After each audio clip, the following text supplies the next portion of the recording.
بسم اللہ الرحمن الرحیم۔ السلام علیکم، welcome to our YouTube channel Urdu information T V. ایک پڑھی لکھی شریف لڑکی جج نے اپنی زندگی کے لیے غلط فیصلہ کر لیا تھا۔ بدقسمت لڑکی جج اور اس کے گن مین کا واقعہ۔ اولاد جوان ہو کر سمجھتی ہے کہ وہ عقل کل ہیں اور خود سری میں ایسے فیصلے کر لیتے ہیں کہ جن کے تباہ کن نتائج کی وجہ سے خاندان تباہ ہو جاتے ہیں۔ دو خاندانوں کی تباہی کی ایک المناک روداد۔ ان دنوں میری پوسٹنگ CIA جمشید کوارٹر میں تھی۔ ایک دن ASI صدیق نے مجھے بتایا کہ سر، ہماری کورٹ محرر ایک جج صاحبہ ہیں، ابھی نئی امتحان دے کر جج لگی ہیں، بڑی شریف اور خاندانی لڑکی ہے، وہ آپ سے ملنا چاہتی ہیں۔ میں نے کورٹ محرر کو بے رخی سے کہہ دیا کہ کسی دن بھلے آپ ان کو دفتر لے آئیں۔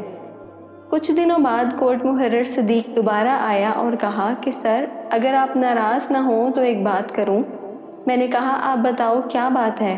کورٹ محرر نے کہا کہ صاحب جی، ہمیں جج صاحبہ سے روز کام پڑھتے رہتے ہیں، وہ بیچاری پوچھتی بھی نہیں اور آپ کے نام پر کام کر دیتی ہیں۔ جج صاحبہ آپ کے دفتر آنے سے شرما رہی ہے، اس لیے آپ کبھی میرے ساتھ چلیں، ان کا چھوٹا سا کام بھی ہے آپ سے۔ میں نے کہا صدیق ٹھیک ہے، کسی دن چلیں گے۔ ایک دن میں صدیق کے ساتھ سٹی کورٹ چلا گیا۔ جیسا کہ صدیق پہلے ہی جج صاحبہ کو بتا چکا تھا، جج صاحبہ اپنے چیمبر میں بڑے تپاک سے ملی۔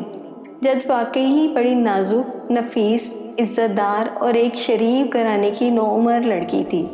گفت و شنید کے بعد ہم نے اپنے فون نمبر ایک دوسرے کو دے دیے۔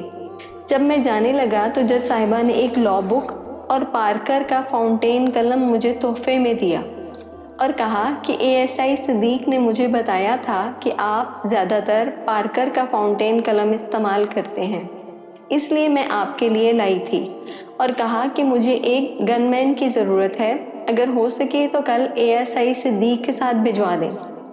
میں نے دفتر پہنچ کر ڈیوٹی محرر پرویز کیانی کو کہا کہ کوئی گن مین دے دیں، اس نے علاقے کی جج صاحبہ کے ساتھ ڈیوٹی کرنی ہے۔ دوسرے دن جج صاحبہ نے فون کر کے میرا شکریہ ادا کیا، اس کے بعد وہ فون پر مسلسل رابطے میں تھی۔ کچھ دنوں بعد ڈیوٹی محرر پرویز کیانی میرے پاس آیا اور ڈرتے ڈرتے بتایا کہ صاحب جی، وہ آپ کو یاد ہے نا، آپ نے ایک گن مین جج صاحبہ کو دیا تھا۔ میں نے کہا ہاں دیا تھا، تو کیا ہوا ہے اب؟ پرویز کیانی نے مجھے بڑے رازدارانہ انداز میں بتایا کہ صاحب جی، گن مین روزانہ شام کو دفتر آتا ہے، اس کی اور جج صاحبہ کی آپس میں دوستی ہو گئی ہے اور وہ دونوں شام کو ایک دوسرے کے ساتھ گھومتے رہتے ہیں۔ مجھے جج صاحبہ کی بدقسمتی پر بڑا افسوس ہوا اور اعتبار بھی نہیں آیا، کہاں وہ نازک پڑھی لکھی نفیس لڑکی اور کہاں ہمارا اجڑ matric pass police constable. Karachi کے پرائیویٹ اسکولوں کی تعلیم اچھی ہے اور کراچی کے بچے پہلے ہی گو میں مقابلے کا امتحان اچھے نمبروں میں پاس کر کے اچھی نوکری حاصل کر لیتے ہیں۔ جج صاحبہ بھی ان میں سے ایک تھی۔ کچھ دنوں بعد ASI صدیق میرے پاس آیا اور اس نے بتایا کہ سر، وہ گن مین اور جج صاحبہ کی دوستی ہو گئی ہے اور اب عملی طور پر جج صاحبہ کی عدالت کا پورا کام گن مین کے حوالے ہے۔ جس کی ضمانت کروانی ہو یا کسی کا کیس ختم کروانا ہو، گن مین سارا کچھ ڈیل کرتا رہتا ہے۔ اور مجھے کہا صاحب، آپ گن مین کو واپس بلا لیں اور جج صاحبہ کو بتائیں کہ ان کی بڑی بدنامی ہو رہی ہے۔ میں نے صدیق کو جواب دے دیا کہ صدیق، یہ ہمارا کام نہیں ہے، جج صاحبہ بچی نہیں ہے جو میں ان کے پرسنل معاملات پر بات کروں۔ یہ سلسلہ چلتا رہا۔ ڈیوٹی محرر پرویز کیانی الگ سے خبریں لاتا اور کورٹ محرر صدیق الگ سے۔ جج صاحبہ کی بے وقوفی اور گن مین کس طرح اس تعلق کو کیش کر رہا تھا اور ناجائز فائدہ اٹھا رہا تھا، میں اس پر سخت ناراض تھا۔ 2 سال بعد ایک دن پرویز کیانی کچھ تصویریں میرے پاس لایا اور میرے ٹیبل پر پھیلا کر رکھتا گیا۔ تصویریں جج صاحبہ اور گن مین کی خفیہ شادی کی تھیں۔ پرویز کیانی نے بتایا کہ سر، جج صاحبہ نے گن مین سے شادی کر لی ہے اور گن مین باہر کھڑا آپ سے ملنا چاہتا ہے۔ میں نے اسے بلا لیا۔ میں پہلی دفعہ گن مین کو دیکھ رہا تھا۔ وہ 25-26 سالہ نوجوان لڑکا تھا اور چہرے سے ہی بڑا چالاک اور لڑاکو لگ رہا تھا۔ میں نے اسے کہا کہ تم کو اس لیے یہاں سے نہیں بھیجا گیا تھا کہ وہاں جا کر یہ گل کھلاؤ، بہرحال تم نے جو کچھ کیا ہے اچھا نہیں کیا، اور مزید کہا کہ وہ شریف لوگ ہیں اور تم نمبر 1 کے بدمعاش لگ رہے ہو، یہ نباہ کب تک ہوگا؟ جیسا کہ لڑکی جج صاحبہ میرے ساتھ مسلسل فون پر رابطے میں تھی اور کئی بار اپنے گھر کھانے پر بلایا، جج صاحبہ نے نہ کبھی گن مین کی بات کی اور نہ ہی میں نے کبھی ان سے یہ بات چھیڑی۔ گن مین ایسے موقع پر میرے سامنے نہیں آتا تھا۔ جج صاحبہ اکثر کہا کرتی تھیں کہ نیاز صاحب، مجھے آپ کا بہت بڑا سہارا ہوتا ہے، ہر مشکل گھڑی میں آپ کو تنگ کرتی رہتی ہوں، میں آپ کے نام پر لوگوں کو دھمکاتی رہتی ہوں۔ اسی طرح 3-4 سال گزر گئے۔ جج صاحبہ سال میں 2-3 دفعہ اپنے گھر مجھے کھانے پر ضرور بلاتی۔ حقیقت یہ ہے کہ میں ان سے کوئی راہ و رسم نہیں رکھنا چاہتا تھا اور مجھے یہ سب کچھ پسند بھی نہیں تھا۔ سچ یہ ہے کہ میرے دل میں جج صاحبہ کی حماقت کی وجہ سے افسوس اور غصہ تھا، مگر جج صاحبہ فون پر اتنا مجبور کرتی کہ مجھے ان کا بھرم رکھنے کے لیے دل نہ چاہتے ہوئے بھی جانا پڑتا۔ یہ میری سمجھ سے بالاتر تھا کہ جج صاحبہ کیوں یک طرفہ تعلقات کی آبیاری کرتی آ رہی ہیں۔ میری جج صاحبہ کے خاندان سے اچھی بھلی شناسائی ہو گئی تھی۔ میں نے اپنے موبائل فون پر کچھ خاص نمبروں کی الگ رنگ ٹون سیٹ کی ہوتی تھی، جن میں میرے سینئر افسران، میرے دفتر اور میری فیملی کے نمبر تھے۔ باقی نمبروں پر فون سائلنٹ موڈ پر ہوتا تھا۔ ایک دن صبح جب میں نے فون دیکھا تو اس پر بے تحاشا لڑکی جج صاحبہ کی مس کالز تھیں۔ ابھی میں سوچ ہی رہا تھا کہ ان کو جوابی فون کروں، میں نے ٹی وی آن کیا تو خبر چل رہی تھی کہ لڑکی جج صاحبہ کی لاش پنکھے سے لٹکی ملی ہے اور ان کی لاش پوسٹ مارٹم کے بعد تدفین کے لیے ان کے گھر روانہ کر دی گئی ہے۔ میں نے جوابی فون جج صاحبہ کے نمبر پر کیا مگر وہ بند تھا۔ میں نے کورٹ محرر صدیق کو فون کیا اور کہا کہ ٹی وی پر یہ خبر چل رہی ہے، آپ فوراً جج صاحبہ کے گھر جاؤ اور واقعہ کے متعلق معلومات لو اور نماز جنازہ کا وقت معلوم کر کے مجھے بتاؤ۔ صدیق نے جج صاحبہ کے گھر جا کر بتایا کہ جج صاحبہ کا جنازہ ہو چکا ہے اور اہل خانہ، رشتہ دار، وکلاء اور کافی تعداد میں جج صاحبان تدفین کے لیے جا رہے ہیں، اور بتایا جا رہا ہے کہ یا تو جج صاحبہ نے خودکشی کی ہے یا ان کو قتل کیا گیا ہے۔ صدیق نے بتایا کہ صاحب، گن مین کہیں بھی نظر نہیں آ رہا۔ مجھے جج صاحبہ کے المناک انجام پر بہت افسوس ہوا۔ میں اسی دن ان کے بھائی اور والدین سے تعزیت کرنے چلا گیا۔ اس افسوسناک واقعہ کی وجہ سے دل بوجھل سا ہو گیا تھا۔ مجھے یقین ہی نہیں آ رہا تھا کہ جس گھر میں وہ مجھے بار بار نیاز صاحب کہا کرتی تھیں، اب وہ اس دنیا میں نہیں ہے۔ اس دن پہلی بار مجھے اندازہ ہوا کہ زندگی کتنی بے وفا چیز ہے۔ رات کے وقت جج صاحبہ کے فون سے میرے فون پر کالیں تھیں۔ جج صاحبہ کب اس دنیا سے چلی گئیں وہ چیک کرنے کے لیے میں نے پوسٹ مارٹم رپورٹ چیک کی تو اس میں جج صاحبہ کے مرنے کا وقت غیر مبہم تھا۔ میں نے اپنا ایک افسر بھیج کر پوسٹ مارٹم کرنے والے میڈیکل افسر سے معلومات لیں تو پتہ چلا کہ جج صاحبہ کی باڈی کے ساتھ کافی جج صاحبان اور وکیل ہسپتال آئے تھے۔ انہوں نے پوسٹ مارٹم نہیں ہونے دیا اور باڈی رسمی کارروائی کے بعد گھر لے گئے تھے۔ کچھ دنوں بعد جج صاحبہ کے بھائی نے مجھے فون کیا کہ نیاز صاحب، ہم گھر والے آپ کے پاس آنا چاہتے ہیں، کچھ باتیں بتانی ہیں۔ میں نے ان کو کہا کہ آپ لوگ اب بھی میرے لیے قابل عزت ہو، میں آپ کے پاس آتا ہوں۔ میں جج صاحبہ کے گھر چلا گیا۔ ان کے بھائی اور والدین بڑے دکھ کی کیفیت میں تھے۔ انہوں نے بتایا کہ گن مین نے کس طرح کے گل کھلائے اور وہ آپ کو پتہ ہوگا، پتہ نہیں جج صاحبہ کیسے گن مین کے چکر میں آ گئیں۔ جج صاحبہ نے پہلے چھپ کر نکاح کر لیا، بعد میں والدین کو بتایا۔ عدالت اور گھر میں گن مین کا حکم چلتا تھا۔